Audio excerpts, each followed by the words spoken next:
Welcome back to the video, guys. My name is Everletcher, and today we are back with another Clash Royale video. So today we're going to have gameplay on one side of the screen, and on the other side of the screen we're going to be making a tier list right over here for every single Clash Royale legendary card in the game. So hopefully y'all are interested in that. We're going to be doing that today. I actually already have it made, but we're going to be going over this and explaining kind of why I think this with lots of cards.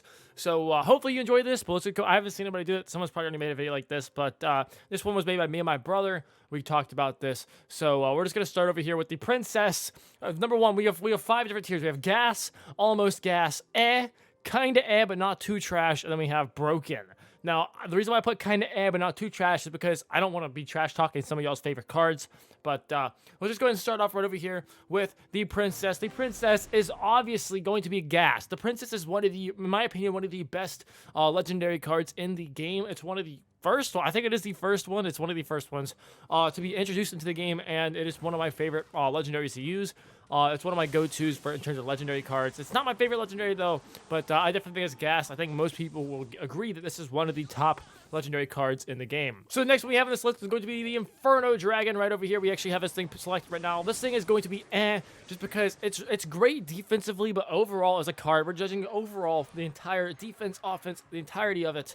It's just not the most ideal card in the game. It's great for defense, but just sometimes it's just not needed. So we're putting that at right there. The next one we're going to have is the Lava Hound, and this one's going to be going into absolutely broken. No, I'm just joking. We're putting this one in kind of but not too trash, just because it's really only good in Lava Loon decks like that. And me personally, I don't really use it that much. I know there's some people who love the card so much, and that's why I'm not saying it's completely trash, because obviously if you know how to use it properly, it's going to be a great card. But overall, I just think it's kind of but it's not trash. So that's why it's going right there. Next thing we have is going to be the little bandit, this little rapscallion right over here. This one's going to be going over here in gas, because just like the princess, this thing is absolutely awesome, especially if you know how to use it. This is one of the best legendaries. It's really, really efficient, really great, and we don't really see that many people using it, which is kind of weird.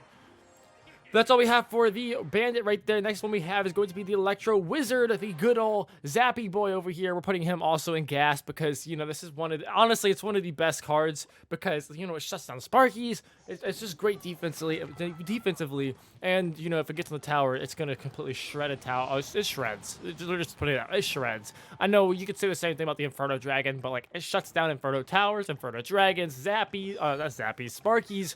It shuts down so much. It's just a really efficient card, really useful, one of the best ones in the game. So the next one is the big boy little fisherman over here. We got the fisherman, and this one is going to be going into completely broken. Nah, we're putting this one in almost gas. It's a great card, but it's just not the best. It's not one of the best. It's great, though. It's a really good card. I don't want to say it's bad, but it's definitely really up there. It's close. It's close to that top tier, but not quite, and so that's why it's going in almost gas, because it's not quite gas. Next thing we have is going to be the graveyard. The graveyard is also going to be going into the ants, joining the Inferno Dragon over there. It's a great card overall, but you know, it's a good card, but overall it's not the greatest. It's not bad, though. I want to be very clear. The cards are not bad cards. I honestly love most of the cards that are put in the section, but they're just not as good as the almost gas and gas. That's why it's going in So I want to be very clear. The does not mean it's bad. These are legendaries. These are going to be some of the best cards in the game.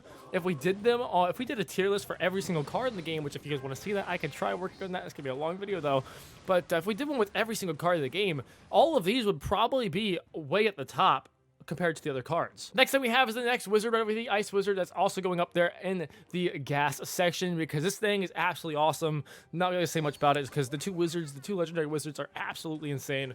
Some of the best legendaries we've ever seen in the game, and that's why they're going into gas. Next thing up, we have another almost gas. That's the big boy Lumberjay, and he's going in almost gas. I'm not going to really explain why, just because it's going to be the same explanation for most of them. We also have the magic archer joining the Lumberjay and the fisherman in almost gas. So that's awesome right there. The magic archer is a great card, and it's one of the ones that annoys me so freaking much, just because, like, it's annoying, because, like, sometimes it locks onto one of your troops that you're trying to defend with, and then it hits your tower too, and it's annoying. But if you know how to play it, it's awesome. It's a great card. Next thing we have is going to be the Mega Knight, and it's going right over here. No, I'm joking. It's going in absolutely broken. Please nerf this thing. I hate it with a passion. It's so annoying. So it's going into broken because it needs to. It's broken. Why wasn't it nerfed in this last balance changes? It needs to be nerfed. Next thing we have is B-Red's #1 card over here, the Miner, and it is going into the as of right now. Overall, if you go back, it's going to be almost gas, if not gas. This thing used to be amazing, but as of right now, it's just kind of It's not great, but it's not bad.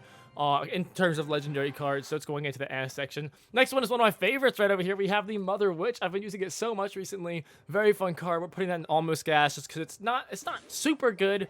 But, you know, with the right deck, and if you know what you're doing, if you have good IQ with the game, or with the card, not the game, because I don't have good IQ with the game, but I know how to use the card. It's a really good card, so it's going in almost gas. We also have the daughter, or sister, I don't know. Another witch over here, the Night Witch, is going up there and joining her in the almost gas, just because I love all the witches. All the witches are great. And the Night Witch is joining up there in the almost gas category because it's just awesome. It's a great card. Not much to say about that. So the next one is going to be the Ram Rider, and is also joining in the almost gas. It's kind of self-explanatory. It's a great card. It's almost, honestly, it's almost gas. It's not quite gas, but it's not It's almost gas. That's why it's going there. So just to be clear, anything in the almost gas is debatably gas, but it's not good enough to be, it's not quite there, you know? It's not quite that gas tier. Next one we have is the Royal Ghost, and it is going all the way over here in the big boy. It's I'm just gonna say it's It's not a bad card, but it's Next thing we have is going to be the big boy, the Sparky. It's also joining in the I love the card. It's one of my favorite legendaries of all time. But it's not great in today's game of Clash Royale. It's a good card if you use it properly, but it's just difficult to use it properly because of the current landscape of the game, so it's going to be joining an And the last one that we have is going to be the Log, and it's going over here in the broken category just because it's absolute, no, I'm joking. It's going over here in almost gas. The reason why I didn't put in gas, it's a great card, but I feel like most people nowadays are taking arrows or Barbarian Barrel over the Log, so I don't want to put it in the gas here just because I feel like lots of people are at the point where they're picking other cards over it. So that's just why it's going right there. But anyways, guys, I don't believe I missed any legendary cards. If I did, please comment down below. But that's going to be my tier list for ranking every single legendary in Clash Royale. If you want to see more tier lists of Clash Royale, I can definitely get more out to you guys. This is really fun to get going. Very frustrating to make this tier list, but that's actually all I have for you guys. Hope you guys all have a very blessed day. Comment down what you think about this list, and I will see you in this video. Goodbye. Peace out. Bye-bye. That was kind of cringe.